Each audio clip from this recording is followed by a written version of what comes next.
మల్లాది విష్ణు తమతో కలిసే ఉన్నారు, కలిసే పని చేస్తున్నామని చెప్పారు. వైసీపీ ఎమ్మెల్యే వెల్లంపల్లి శ్రీనివాస్ తమ మధ్య ఎలాంటి విభేదాలు లేవన్నారు. బుద్దా వెంకన్న ఓ పనికిమాలిన వ్యక్తి అంటూ మండిపడ్డారు. ఆయన దమ్ముంటే సీటు తెచ్చుకొని వెస్ట్ నుంచి పోటీ చేయాలని బుద్దా వెంకన్నకు సవాల్ చేశారు వెల్లంపల్లి శ్రీనివాస్. గురించి కాంట్రవర్సీ చేయాల్సిన పని లేదు. ఆయన మాతో కలిసే ఉన్నారు, కలిసే పని చేస్తున్నాం. దీంట్లో ఎటువంటి డీవియేషన్ లేదు. ఆయన ఇందాక ఉదయం కూడా నాతో మాట్లాడారు. అన్ని విధాలు కూడా ముందుకెళ్దాం, ఏ ఇష్యూ ఉన్నా నాకు చెప్పు, నేను కూడా వస్తానని చెప్పడం జరిగింది. అదర్ ఇష్యూస్లో ఏదో పని మీద రాలేదు తప్ప ఆయనకి అటువంటి మీరు మా ఇద్దరి మధ్యలో ఎటువంటి విభేదాలు మొన్నే చెప్పాను. ఇక్కడ ఏ వర్గాల్లో ఒకటే జగన్ వర్గం అని చెప్పని మా గోళల్లో ఒకటే.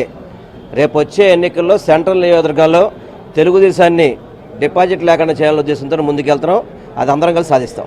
బొద్దాంకానికి పనికిమాలినోడు, వాడికి బుద్ధి జ్ఞానం ఏమీ లేదు. ఒక ఊర పందిలాగా మాట్లాడుతుంటాడు తప్ప బొద్దాంకానికి ఏం అర్హత ఉంది?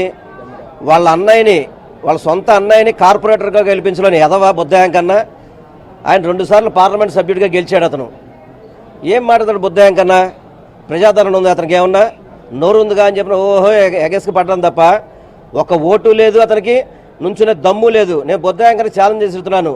నీకు దమ్ము ధైర్యం ఉంటే చెప్పావు కదా, నువ్వు వెస్ట్ నుంచి పోటీ చేస్తావని చెప్పని పోటీ చేయమని చెప్పండి, అతన్ని సీట్ తెచ్చుకోమని చెప్పండి.